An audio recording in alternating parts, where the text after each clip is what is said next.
Hello, everyone. We're going to wait a few more minutes just for more people to join, but we're going to start a little bit. Thank you. Thank you all for coming.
Hello, everyone. Okay, we're going to start now.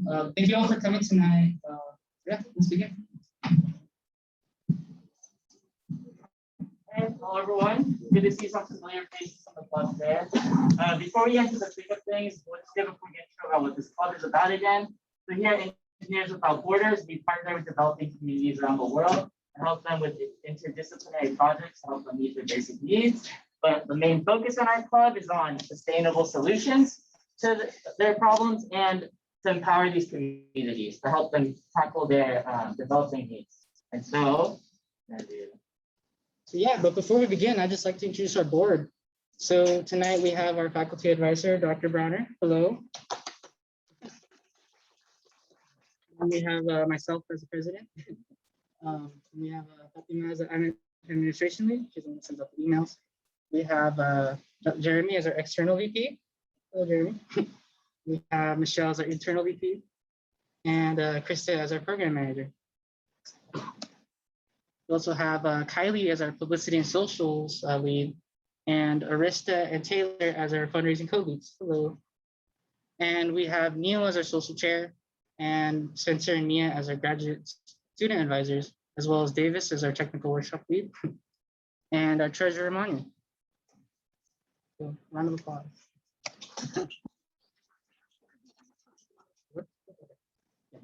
So we just wanted to present our goals for the year so far. So right now, our first one would be to want to promote interdisciplinary learning, because we think it's really important for different aspects besides engineering to be involved in our club. We also wanted to encourage cultural awareness, because we want to make sure like our projects are culturally appropriate. We also wanted to teach project management skills, because we want to make sure our members are going to be fully prepared for the real world, as well as implementing sustainable solutions, which is kind of the main thing of our club. So we want to make sure that our communities have a long-term sustainable solution. And we also wanted to encourage community involvement to make sure that they're involved and they have their say in the projects as well. And yeah, so just kind of to reiterate, although engineers is in our name, it's not just engineers. You know, we are accepting of a lot of people of different backgrounds. A lot of our solutions are are health-based and community-driven. So we need more than just engineers. And we're also welcome to any all majors and all years as well. Okay, so on the screen, this is just a little teaser of some of the things you'll be hearing about today. But within our club, it's not just about our 3 main projects that you hear about in depth from our project leads. We do have speaker sessions every quarter, which are like informational seminars, we'll have workshops, technical and cultural. And then there are the other aspects like fundraising and the 3 project teams. And we have socials, which is the fun part. Okay, so hello everybody. My name is Taylor and I'm one of the fundraising co-leads along with Arista. And basically the EWB fundraising team is primarily focused on funding the teams and the club in general to be able to execute all of our goals. So for this school year, we have a set monetary goal of $22,000, which is a little bit higher than what we got last year. So we want to keep up the momentum and aim a little bit higher every single year. And we want to achieve this goal by connecting with local businesses, new and old. We think that that's a really great way to facilitate community partnerships. We also want to create extra community partnerships using social media. That allows us to connect with professionals and alumni for our fundraising opportunities. And finally, we really want to get all of our resources set done for the project team so that they can know what grants they're eligible for.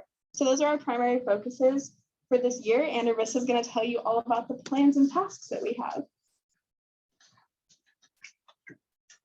Thank you, Taylor.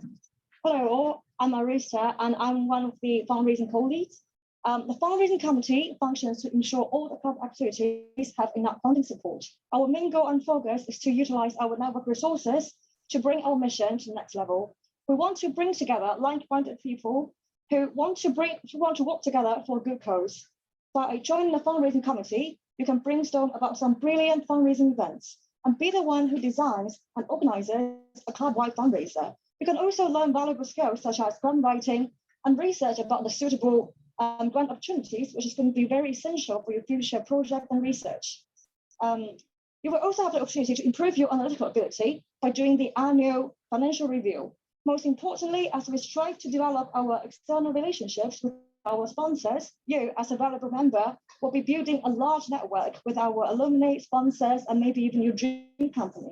So please connect with us by scanning this QR code on the page. Thank you.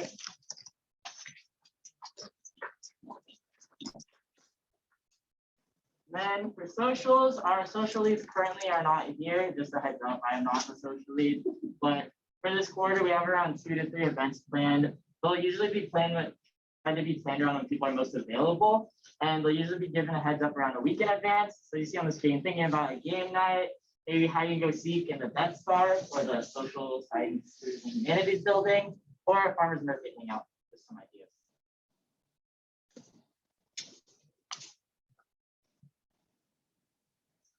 Hello, everybody. My name is Davis, and as you saw earlier, I am the technical workshop lead for this quarter. And so a few goals for a workshop this year that I thought were important were to help prepare new members, especially to contribute to the projects right away. Because one thing that I felt when I first joined was I was a little bit underprepared, but I want to give those resources to everybody to be able to participate in it. And secondly, I think that we should also teach skills to everyone that are also applicable not only in the club, but also in the workplace or even in the classroom. And our 2 planned workshops for this quarter are proposal and grant writing, which is really important because actually a bulk of the work is probably paperwork for a lot of our projects. And the second would be a water quality workshop, since a lot of our projects are dealing with water resources and things like that.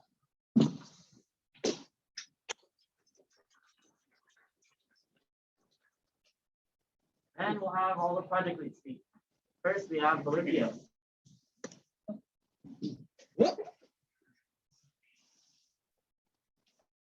Good evening, everybody. Thanks for coming. I'm Tony. I'm Ruby. We are the Bolivia Project leads, and we're going to tell you about what our project is and where we are going. Okay, so we work with a very small rural community in the Bolivian highlands called Parque Colati, and it's a very small community, only about 100 people. But our main goal is to stop their use of or their practice of open defecation by building composting latrines. So our plan is to design and build about 25 sustainable latrines in the community. They're individual latrines for each household. And then additionally, one of our goals is to advocate for proper hygiene, such as like washing hands after you use the bathroom. So our design is essentially, it's a twin pit composting latrine. So that means there's two pits where waste goes into. And so first one pit will fill up with waste, and then we'll start diverting the waste into the other pit. And while that's happening, this pit can fully compost and be used in like an agricultural field. Additionally, our latrine includes a shower space in case they want to add a shower head into their latrine, and a hand washing station outside of the latrine for them to wash their hands, and they can also use it for laundry. So some of our past work that we've done with the community, our last in-person trip was in the summer of 2019. We had about 6 students travel to the community and build a one community latrine that everyone in the community can use at the community center. Additionally, we partnered with a company that made reusable female hygiene kits, and we were able to distribute that to people in the community. But then we weren't able to travel last summer and this summer because of COVID. So instead, we've started doing remote work with the community where we hire people in the community and a construction manager. And last fall, we were able to build one latrine all remotely, just communicating with the community members. And then this fall, we're doing 4 more latrines, also remotely. And then additionally, we heard from community members that they were being impacted by COVID. A lot of the community members couldn't find work, and so they were struggling to provide for their families. So we made a COVID and food relief effort where we sent over money and they were able to purchase supplies and soap for all the community members. So the Bolivia Project is separated into 5 teams: construction, project inspectors, communication, budget, and the education/cultural team. The construction team, as you can imagine, is a lot more engineering focused. They do the material calculations, they do the CAD files, they do the design of the latrine itself. Project inspectors are kind of like they monitor the project as it's happening. They sort the photos that we get from our contacts there. Communication team is our main source of contact with our community and our project manager who is over there, who lives in Bolivia. Budget team does all the paperwork. They do all the communication for grants. They organize payments. They estimate the cost of the entire project or each implementation of the project. So this fall is for latrines, so it's a lot bigger than last year. So that involved a lot more work and a lot more funding. And then the education and cultural team, I don't know if you can see the whole thing, depending on where you're sitting, but their goal will be to create lesson plans for the community and also research and share the current state of Bolivia, both the COVID situation as well as just what's going on culturally there. So this fall, we are building 4 latrines, as we've said before. So that started earlier this week. So if you join the project, our first meeting is this Sunday from 4 to 5 p.m. in Gauci, room 1007. And if you join, it's going to be a crazy quarter. It's going to be really fun. It's going to be a lot of work depending on which part of the project you're on. But there will be something for you to do, regardless of your experience with engineering or not engineering. We would love to have you on our team. QR code will take you to a Google form where you can kind of put in some personal information and you'll be signed up for our email list and get more information. Thank you. Yeah, thank you.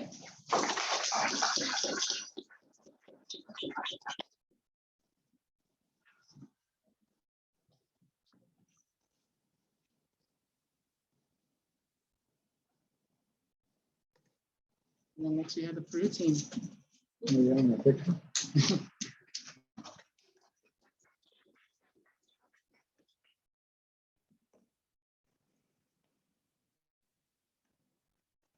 Hi everyone. My name is Jonathan. I am the Peru Project lead. Before I start, I just want to quickly mention something. We do partner with communities around the world. we partnered with them for 5 years, and those 5 years are broken up into 3 phases: assessment, implementation, and monitoring evaluation. So I just want to quickly mention that so you can kind of get a sense of where each project is. And if you only have like 1 or 2 years left at Davis, if you want to be involved in a certain phase, you can choose one of the teams.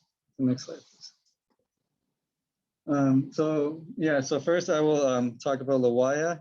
So La Guaya is located in northern Peru near the Cajamarca region. Currently there are approximately 1,300 people living there.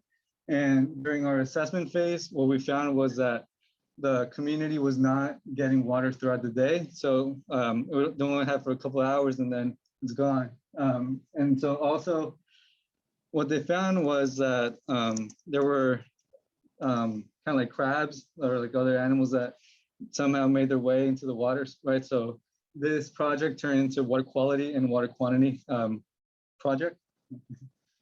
So in order to solve that, together with our local partners, we partnered with the Peace Corps, with the municipality, with the local water board. And so together we were able to renovate 2 spring boxes, which essentially kind of like capture and filter water. One 80 cubic meter reservoir, which has its chlorination system. So before that, they had 3 spring boxes and 1 30 cubic meter reservoir. And now this summer we were able to talk to them, and thankfully they are receiving water at all times. And our goal for this quarter is to finish our remote monitoring evaluation trip and close out the project. Next slide. So now after we close out the project, we hope to start a new partnership with a new community nearby called Zafarcón Bajo. So it's still, like I said, still in the same region, still serviced by the same municipality. And so this is a smaller community, around 100 people.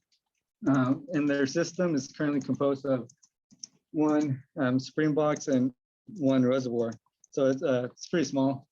And so the community, like the problem is kind of the same as La Guaya, still a water supply and water quality problem, because as you can see there, pretty recently we had a call with the community and they have to shut off the reservoir at night so it can fill up with water so they can use during the day, and they only have water for 4 hours. So they use it from 6 a.m. to 10 a.m. and then, they don't have any water. So this is still like similar project to La Guaya. It's a water supply project. And for this coming quarter, what we hope to do is finalize our partnership and conduct a remote assessment, and remote implementation trip will happen next year in 2022. Yeah. So now I'll talk about the sub-teams. So similar to Bolivia, we have communications, finance, education, health and safety, cultural, and then we have technical. So communications, one of the tasks that you'll do in that sub-team is translate documents and from Spanish to English, because in Peru they talk Spanish. And then you also participate in community calls. So everyone is welcome. It doesn't matter if you don't speak Spanish, you can still participate.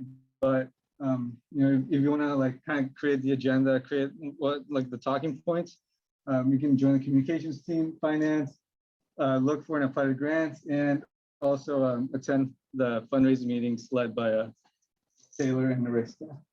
Technical, so design testing outlines. Our monitoring evaluation and our assessment trip, we do some water quality testing, right? So that's an example of what you'll do, kind of design some outlines that the community can follow. And then later we'll hopefully use some CAD programs to create designs after Davis kindly teaches us how to use SolidWorks. And then our education, health and safety team. So for the EHS team, what we do is we create like animations and infographics. So something else that we do in the Peru team is we work with a local elementary school. So we'll do that. we're doing that for a little while, and we're in the process of doing that for Zaparcon. So what we like to do is teach them anything about like that's health and environment, and like that's related to environment. So yeah, some examples are kind of like, like washing your hands. Yeah. And then cultural, presenting current events happening in Peru, and plan some socials, right? So if we want to create these culturally appropriate solutions, we kind of got to know what's going on and learn a little bit about Peru. So next slide, please. So yeah, so if that sounds interesting to you, you can come join us from 5 to 6:30 p.m. in Gauzy 1007, right after Bolivia. You can also join through Zoom if you would like. Yeah, you can scan that QR code. It'll take you to a Google form where you can put in your email and your name. And then you'll be added to our email list, and then should be getting an email from me this Wednesday with more info on our first meeting this Sunday, the 10th. And yeah, if you have any questions, you can email me. My email's right there, or you can ask me later. Thank you.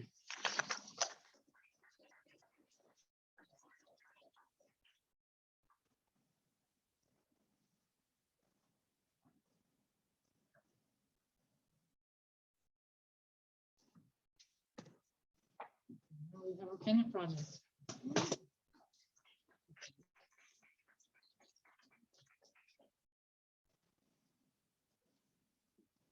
Hi everyone, we're the Kenya project colleagues. I'm Stacy. And I'm Mel, and we are working with the Mabinju Water Supply Project, which is for the community of Mabinju, Kenya, which is located in Western Kenya. It's a population of about 3,500 people. And they mostly speak English in Mabinju. Most of the residents are from the Luau ethnic group. Their primary source of water is the Lake Victoria, which is currently infested with invasive hyacinth plants, which is making the water in the hospital and making it polluted where they can't draw from the water source. They use this water for everything from consumption to irrigation to washing their foods and vegetables.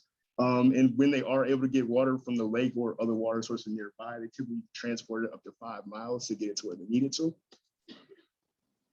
So currently we are working in the assessment phase of our project. We're partnering with the Engineers Without Borders country office in Uganda to help implement a groundwater assessment. That groundwater assessment will actually be going on next month. So we'll be getting a lot of data and a lot of work done with that. Our current plan is to design and construct a borehole with a hand pump in the community to begin supplying water. And we'll be monitoring and doing analysis of that borehole to see how much water it can provide and see if it can provide a full amount of water for the community to access. If so, our future plans are to implement a solar component to the borehole, as well as additional water storage tanks so the community can have water on demand when they need to. And further, we'll build more wells if necessary. Yeah, so like all the other project teams, we are broken up into 4 different sub-teams. So we have the budget team, which is responsible for basically managing all the money that goes in and out of our organization. Like Mel said earlier, we're going to be beginning our construction next month. So the budget team will be really important because we're going to need to send money over to EWB Uganda, who we're working with. We also have the communications team who focuses on building that relationship with our community and with anybody that we work with, just to make sure that everything is communicated clearly and that we are keeping up to date with what is happening with our community. We also have a health and safety team, which basically monitors all the different aspects of our project in terms of risk assessment. And they're also really important in creating the documents that will kind of inform our community of good sanitation practices to implement. Lastly, we have the technical team, which will work on data collection, analysis, and project design. And they will be working closely with EWB Uganda to design our borehole. So last summer, we were unable to travel because of COVID. So we still wanted to help out our community. And we did this COVID fundraiser where we raised over $1,000. and we were able to supply them with food and masks and other supplies. So the images on your left is actually some of our community members with the supplies that we were able to give them. So if any of this sounds interesting, you can reach out to me or Mel. Our emails are listed up there. And you can also follow our QR code here that'll link you to information about our group, and you can sign up. Our meetings will be held Wednesdays from 7 to 8 p.m. in 1007 Galaxy. So our first meeting will be this Wednesday. We hope to see you all there. Yeah.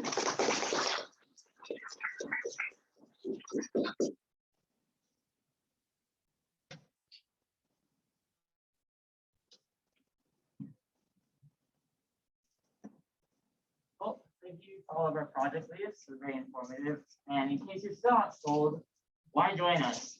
So one, you may get to travel. If you put in the work, and as COVID guidelines dictate and change, you may get to travel to the community and implement the solution yourself. Two, industry experiences show that in college curriculums, we often overlook some of the soft skills. And so whether that's personal skills like teamwork or empathy or communication skills, whether that's written or spoken, those things often get overlooked in college curriculums. And so while we are a club that does engage in technical work, I just wanted to highlight that these are some of the other skills in project management and just general life skills that are just as important, and you can gain that in this club. Personally, I've gained a lot from this club, whether that's just from meeting people in other majors or setting up a fundraiser or learning how to facilitate a meeting. There's just like so much I've learned from this club. And so that's just one thing. And number three, you can meet friends, you can meet other people who are interested in being global citizens, who are interested, making a difference. And so, after 2 years of online school, I guess, who doesn't want friends, right? So now we're going to open up our question section. If you have any questions, feel free to ask now or raise your hand. I do have a question in the chat. The first one was, is there a Discord? So I'll answer that. We do have a Slack. If you're interested in joining our Slack, we'll definitely send out that information through our email listserv, and that way you can all join the general channel, and then from there you can join the respective project leads. So we do have that, as well as our email listserv, which we send out emails regularly whenever we have any special events or just project team information. Yes, Professor Bronner? Go ahead. So to use a Discord, who's heard of Slack? Okay, you do Slack.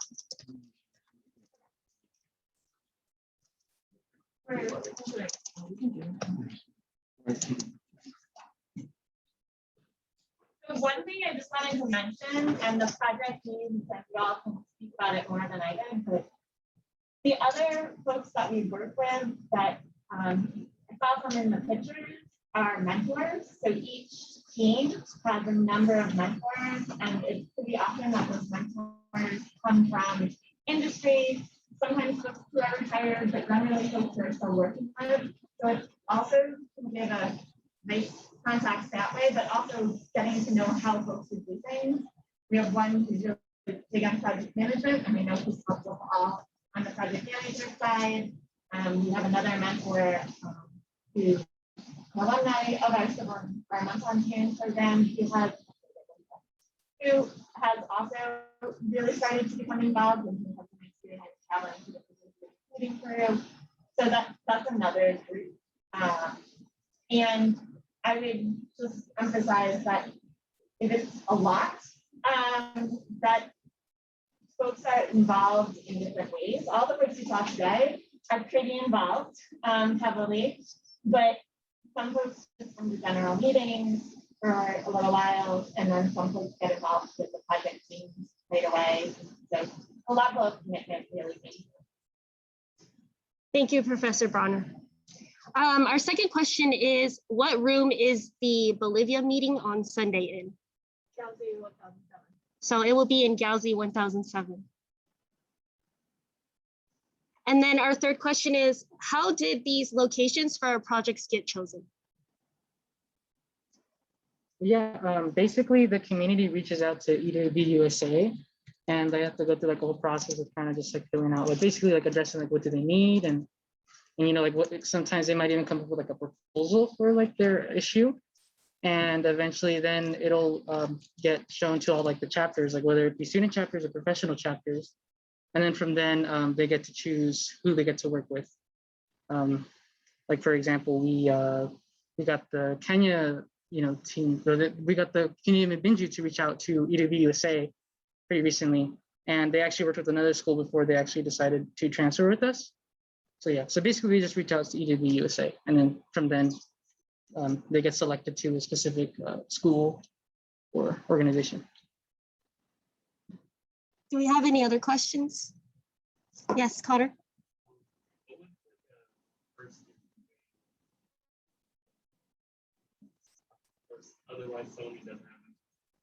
Okay, so Connor's question was, what would a first year or someone who doesn't have any experience be doing? And with that, I'd like to invite our project leads to come up again and kind of give you like another overview of what someone without experience might be doing. Please.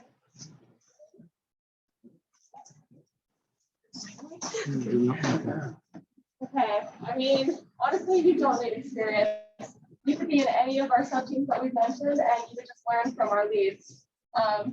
Anyone else want to add anything? Yeah, I would. Oh, go ahead. Please. I would say that first you would be doing the same exact thing as someone who's been in the organization for 2 years or 3 years. We all came in with no experience. I know it might sound kind of intimidating, but you just kind of hop on and you learn as you go, and everyone's there to help you and it's super welcoming, and yeah, we're all just figuring it out. Who has a question? Anyways, I just want to ask, I just want to say, it depends, because I was wondering which team or sub team you wanted to be on.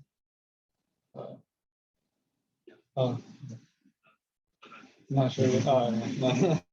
Yeah, I mean, yeah, I think, it depends. I think so. Each sub team has their own leads, so they will also help you out. And then you can come to me with any questions. I can help you out. We can set up a meeting real quick to explain things again. I can just kind of go over things with you, and the sub team leads will also help you out and explain things. So yeah, I like to during the meetings, I like to kind of give the team members as much I guess tasks and responsibilities so they can grow into maybe a future lead or board member.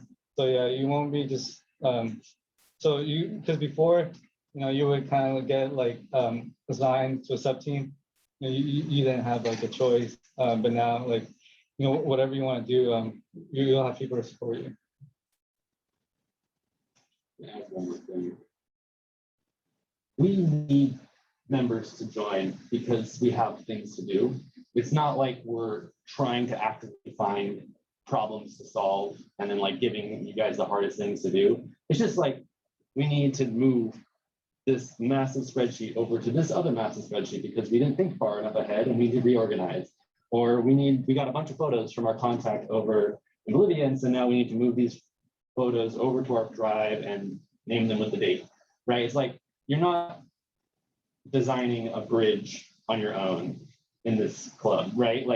If you're in construction team on Bolivia at the right time, you might be designing some CAD stuff or helping to design some CAD stuff, but the team leads, the construction team leads will do a lot of the technical stuff, and then you'll be, answering some questions or giving, your feedback on certain things, right? Do you think we should do it this way or this way? What do you think, right? Or, oh, try doing this Excel thing and let us know how it goes, and then we might give you more because you love doing it. Or, oh, you want to do something else, you can move to a different, part of the project, right? There's a lot of mobility within a single project. You can also go to other projects too, right? Everyone's doing something slightly different. So if you feel overwhelmed by coming to, Bolivia, and then you go to construction, and it's well, this is too much technical stuff. I want to do budget, or I want to do communication, or whatever. It's not gonna detract from your experience. We just want you to come join and get your hands dirty with this stuff because it's really cool. And I can add on a bit to what Tony was saying. There is a lot of different tasks that come on our project, like you were saying, sometimes dealing with Excel spreadsheets, dealing with pictures, uploading things in different places, and managing documents documents and files. So a lot of the work doesn't necessarily, you don't need to be an engineer specifically to do these, to be on any project team or to be in any sub team. And you'll learn a lot of skills as you grow. Like we mentioned, there's going to be technical AutoCAD workshops and things like that where you learn to use these skills and you'll be able to utilize these skills throughout your different careers moving forward. So as you grow, it's really good for freshmen to join because you'll actually get more experience you probably would in a classroom. You'll get outside experience, be able to work with different people all throughout the world. That'll really mold you and help you grow as you eventually become a senior, lead a project, and do whatever else you're going to do in your great careers. Yeah, thank you, Project Leads, for that. Any more questions before we sit back down?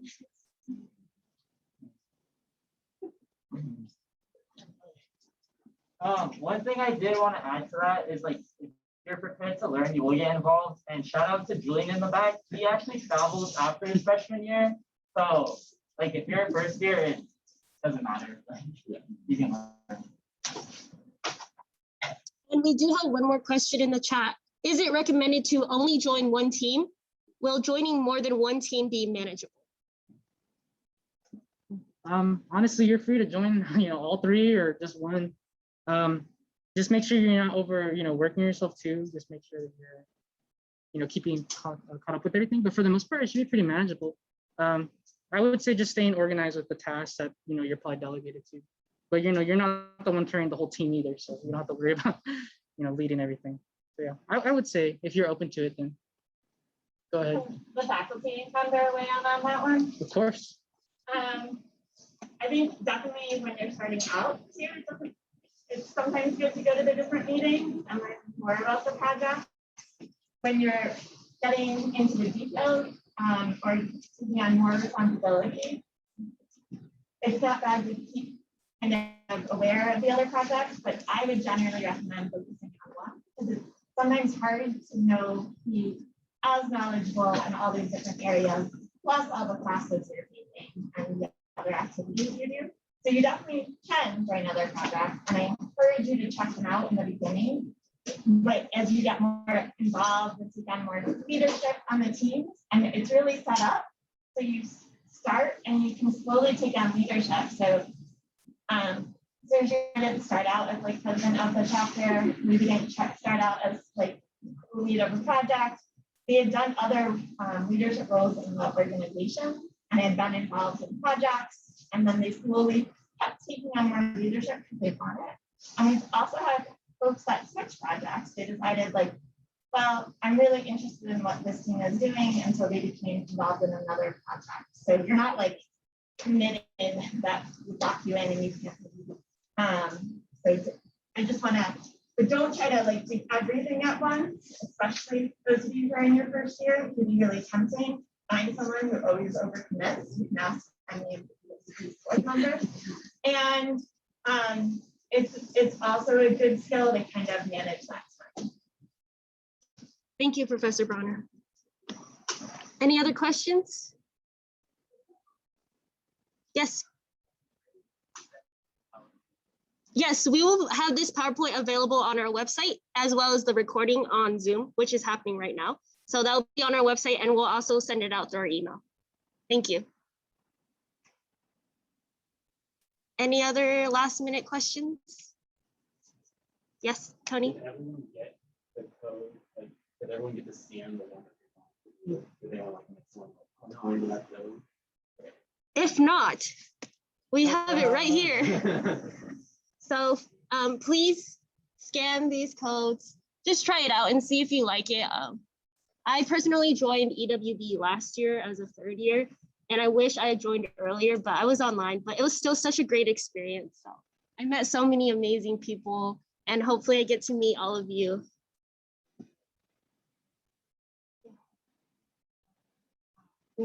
So with that about wraps up our meeting. Again, on the screen, if you want to contact us, we have our website, our email, follow us on Instagram, Facebook, LinkedIn. But again, then if you missed any of the QR code, you're still thinking about which one to join, I'll be it. This will all be posted. And I don't know, it was great to have everyone come out, seeing some of you again. Thank you all for coming. And if you have any like follow-up questions or like did you try to ask, feel free to come up after and ask us in person. We're also open up things some questions. Thank you.